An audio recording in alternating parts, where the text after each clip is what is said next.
Muy buenas a todos. Hoy quería hablar de la paradoja. La existencia es una paradoja. Esto está basado en las 7 leyes del universo. Algún día las vamos a tratar. Y estoy haciendo tengo un proyecto de canal en YouTube. Me gustaría que lo visites y si ves ahí algún video que te resuena y te sirva, ahí juntás las preguntas que podemos responder. La existencia, nuestro ser es una gran paradoja, porque el humano es un animalito biológicamente común y corriente. La evolución de las especies de Darwin fue escrita antes de las leyes de Mendel. O sea, Darwin no conocía de genética, entonces confundió mucho. Pero el ser humano es un animalito más en la Tierra.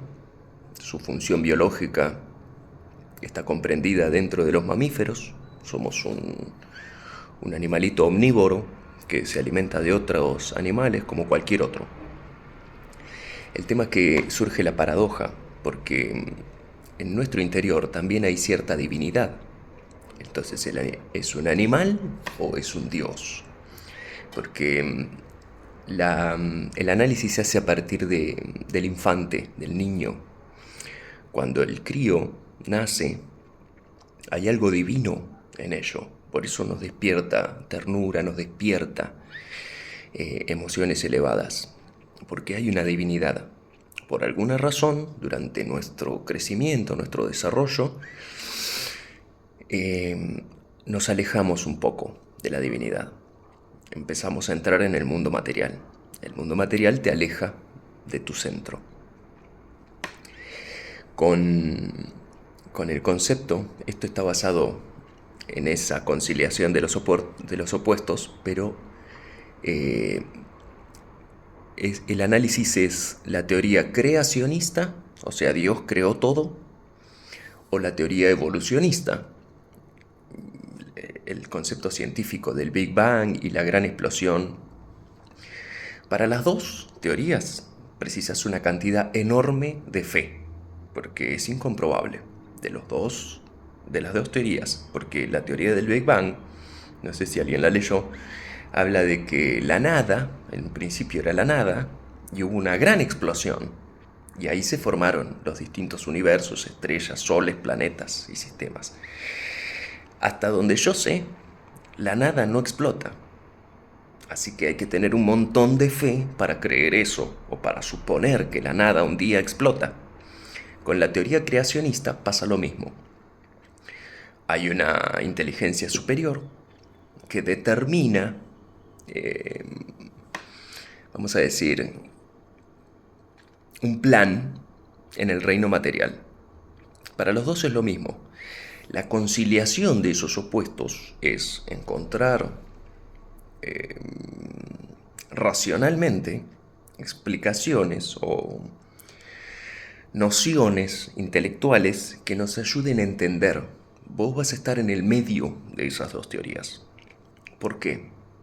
Porque sí hay una existencia, hay un Deus que usa su inteligencia para moldear la materia. En el medio aparecemos nosotros y nuestra evolución. La evolución es constante y no es consciente. De hecho, los cambios duraderos son paulatinos, son lentos, son imperceptibles. El árbol crece y vos no lo ves crecer, pero ves un árbol de 5 metros y resulta que hace varios años está creciendo. Con nuestro ser pasa lo mismo. Hay una porción de divinidad que tiene un desarrollo espiritual, que tiene una evolución espiritual, y hay una porción biológica que tiene un desarrollo biológico, una función biológica, un proceso biológico.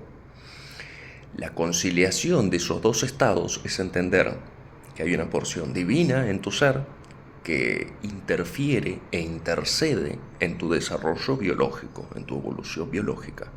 O sea que nuestra vida en la Tierra es el concepto de Adán, de Adonai. Somos un animalito que vamos ganando conciencia. Cuanto más conciencia tenés, vamos a decir, más lejos estás del paraíso. Pero si alcanzás la plena conciencia, retornás al paraíso. El, la ecuación, el cálculo, el espíritu es un cálculo matemático, es una función matemática. Son inversamente proporcionales. Materia y espíritu son la misma función matemática, pero en proporciones que son inversas. Cuanto más materia, menos espíritu. Y cuanto más espíritu, menos materia. Entonces empezás a interpretar la tarea de la pobreza, o de, no sé si decirle pobreza, pero sí austeridad. Las personas que tienen pocas comodidades materiales tienden a desarrollar valores espirituales o emociones, vamos a decirle sentimientos que tienen que ver con el espíritu. La gente que tiene una afición por la materia tiene pocas nociones espirituales, que no serían nociones, pero bueno, vamos a decirle información espiritual. Vamos al ejemplo claro. Vamos a decir Trump o cualquier archimillonario que busques. Ese sujeto, en su evolución, vamos a suponer, pierde el amor, pierde el amigo, pierde un montón de comodidades de la paz mental, pierde un montón de emociones que tienen que ver con la armonía, porque su búsqueda, su objetivo, tiene que ver con el mundo material. Vos sacrificás un montón de energía espiritual en pos de un objetivo material. Con el reino espiritual pasa al revés. No tenés que hacer sacrificios materiales. Todo eso de vender tus bienes materiales e irte a vivir a la montaña no es buena idea. No es buena idea, porque vamos al punto de vista lógico. Vos naciste en un rincón de la Tierra que fue elegido por, vamos a decir, la inteligencia invisible del universo. Toda la existencia quiere que estés ahí. Toda la existencia quiere que seas vos. El tema es que en ese llamado está nuestra decisión, nuestra voluntad. Hay llamados que se hacen de inmediato y vos resolvés inmediatamente la situación y empezás a participar del plan. Y hay situaciones que se hacen desde el punto de vista inconsciente. Hay sucesos que se van desarrollando desde la inconsciencia. Entonces vos no sabés por qué elegiste tal o cual, no sé, pareja. No sabés por qué elegiste tal o cual amigo o por qué decidiste confiar en tal o cual situación.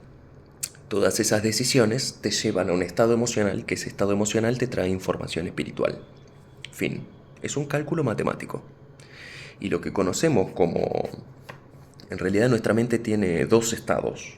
Lo que se conoce como, vamos a decir, alegría, felicidad. No sé si existe la felicidad, pero esa emoción exultante que nos lleva a la superficie, nos pone en un estado donde no nos preguntamos nada, no nos cuestionamos nada. Debe ser divino porque me siento bien. Y después tenemos un estado que se le dice depresión, tristeza, ponele el nombre que vos quieras, que ese es el estado de comprensión. El humano o está festejando para afuera, en el grupo, está feliz y con vida, alegría, o está en su interior y está comprendiendo. El estado de comprensión tiene mucho que ver con lo que se llama depresión, pero no es un cuadro clínico. La depresión clínica es como una especie de... alguien se atasca en ese estado y precisa ayuda clínica. Es como te peleas con tu pareja, vas a estar triste. Haces el duelo, tus amigos te sacan de boliche, te distraen, qué sé yo, pasas el duelo, superaste el cuadro de tristeza. Pero en realidad lo que hace ese cuadro es llevarte a la comprensión. Vos en ese estado, no sé si decirle tristeza, pero sí ese estado de ausencia de emociones efusivas, emociones que quieren salir, te encontrás en un estado de comprensión. Te haces las preguntas correctas, revisás tus actos, empezás a dirigir la atención hacia, hacia ese dolor. Porque a mí me gusta el símbolo de mirar la herida, se llama. Mirar la herida. Porque vos te tenés que imaginar en un campo de batalla, como si fuéramos un guerrero. El guerrero recibe una herida, sabe que hay dolor abajo de la armadura. Cuando mira, ve sangre, siente que su ser está herido. Pero hay una armadura, estoy ocupado, peleando, no tengo tiempo de atender mi herida. Entonces sigue, y sigue hasta el final de las consecuencias. Sigue sabiendo de esa herida, y cada golpe duele más. Ya se encuentra en inferioridad de condiciones, ya no está apto para seguir peleando, pero su fortaleza lo hace seguir hacia el frente, sigue con su tesitura. El concepto de mirar la herida es tomarse un momento, cortar con la lucha y mirar si el soldado, el, el soldado herido se corre la armadura y ve su herida, mira por dónde sangra, sabe qué tan grave es, sabe si puede curarla, sabe si es posible que haya una infección, sabe lo que hay que hacer, solo mirar. Con nuestra psiquis pasa lo mismo, en esta paradoja de la existencia. Nosotros encontramos errores en los humanos que vemos, y esos errores son de nuestro diccionario, porque si no lo vieras, sería que no lo conoces, pero como lo ves, significa que lo conoces, o sea que está en tu mundo, no en el otro. Bueno, y acá vamos a cerrar porque si no me viera la mierda. Básicamente, en esta ecuación, o en este cálculo matemático de materia y espíritu, aparecen un montón de factores que son los que nos impiden tener plena conciencia de nuestro espíritu o tener plena conciencia del camino que nos solicita el mundo material, porque por algo estás en la tierra, por algo naciste en este rincón del mundo, por algo sos así, solo que como esa cuenta espiritual, como ese cálculo espiritual está hecho sobre ideas que son ajenas a nosotros, ¿no? Heredamos un cúmulo de ideas de, no sé, nuestros amigos, nuestros profesores, nuestros padres, lo que fuere, vamos escuchando ideas que las tomamos como firmes, eso se le dice ideas cristalizadas o ideas petrificadas en nuestra mente. Son cosas que no discutimos, no discutimos. Como no hay una discusión interna, entramos en conflicto afuera. Pero el proceso evolutivo es establecer una armonía entre esas paradojas que existen en nuestro interior. Y la idea no es transformarte en un Jesús, o en un Buda, o en Sócrates. Si la existencia quisiera que todos fuéramos Jesús, el chabón haría que seamos todos Jesús. Pero el concepto fundamental es que vos tenés que ser vos, lo más vos que puedas ser. Y lo más auténtico que puedas ser, transformándote en tu ser, en lo que sos, en el que sos, en el yo soy el que soy. Eso es lo que le dijo Deus a Moisés, a Moisés, cuando vio la zarza ardiente. La zarza es un arbolito que crece solitario en el desierto, sin agua, sin otra plantita, casi sin raíz, crece en las piedras. La zarza es un símbolo de la voluntad humana. Todos los humanos que manejan ese nivel de voluntad, que son inquebrantables, despiertan al fuego.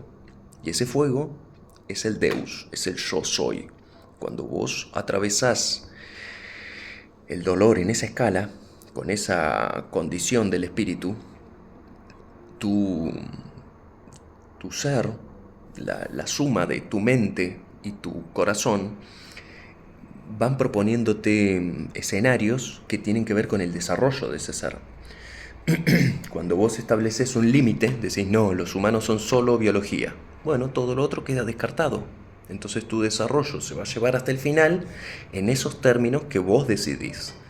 Cuando vos completás la escala, entendés el total, porque esto es la parte meditación científica. Meditar significa digerir ideas. Vos tenés una idea, la comentás con alguien, la hablás con un amigo, con un aliado, llegás a un lugar y te preguntan dos boludeces y enseguida esa idea aparece porque hay un run run, estás meditando. La pose de la meditación, el estar en loto, derechito y todo eso, eso es un accesorio, no es necesario. Se puede hacer, hay conceptos de meditación dinámica, donde vos empezás a, vamos a decir, interferir en la frecuencia neuronal y todo tu día se establece en esa frecuencia. No hay momento que no estés lúcido o que no estés participando espiritualmente.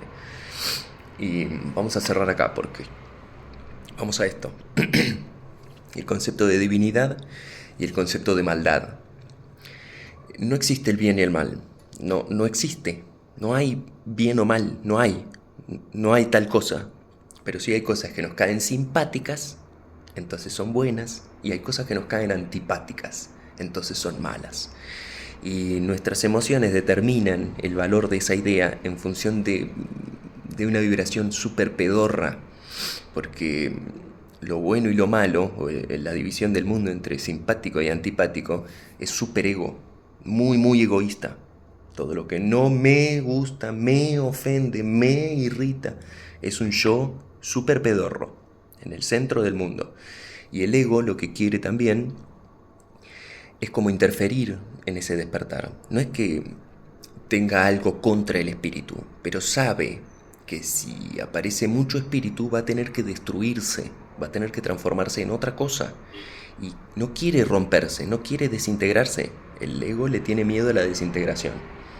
Entonces, para no desintegrarse, arma una lucha contra el cambio. Esas son, bueno, un día lo vamos a hablar, es el símbolo de las 7 plagas. Cuando vos querés salir de tu estado de esclavitud, hay un montón de sucesos que va a proponer tu propia psiquis para que eso no suceda. Entre otras cosas es la duda, o no sé, escuchar otras opiniones, o la resistencia a las ideas. No importa, bueno, 20 minutos me voy al carajo.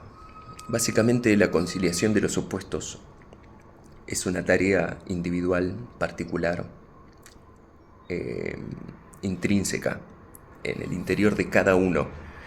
Y decirlo interior también es bastante complejo porque interior, adentro no hay nada.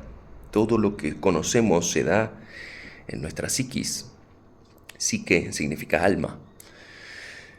Todo el lenguaje se establece a partir de las ideas que cultivamos y esas ideas despiertan emociones y esas emociones acciones. Cuando vos interferís o intervenís a voluntad en ese proceso, concilias opuestos. O sea que empezás a entender, no hay mal o bien, pero sí hay mejor y hay peor. Hay justicia e injusticia. Hay violencia y bondad. Tu mundo se empieza a transformar en un lenguaje aceptable y comprensible. Primero para tu ser, para el ser. Y después para todo lo que tengas alrededor. Porque no hay alguien bueno, solo Dios es bueno. Y vamos a suponer que esa cosa también nos convida a sombra, porque Dios es el todo. Y un día vamos a hablar del espíritu de la perversión y de Lucifer, porque Lucifer era un ángel, el símbolo de un ángel, lo más divino que hay, el más hermoso de los ángeles, Luzbel, decidiendo ir en contra de su existencia, decidiendo ir en contra de todo lo bueno. Sí, eso somos nosotros. Eso somos nosotros. Lucifer es todo lo que tiene que ver con el pensamiento. El pensamiento es estéril, no tiene cariño. Entonces, siempre propone algo bestial. El corazón es todo cariño, todo ternura. Puede perdonar lo imperdonable. Entonces, cuando entran en conflicto esos dos mundos, la mente contra el corazón o el cerebro contra el sentimiento, armamos una batalla. Esto es un campo de batalla, no para afuera, sino para adentro. Pero como la batalla es cada vez más evidente, el síntoma es cada vez más visible. En el mundo no hay mucha gente iluminada o cercana a Dios, pero sí hay gente iluminada y cercana a Dios. Y a mí me gusta la que decía Facundo Cabral, que la bondad o el bien, bueno, no, el bien no, pero lo bueno, lo bello, todo eso es silencioso, es un silente.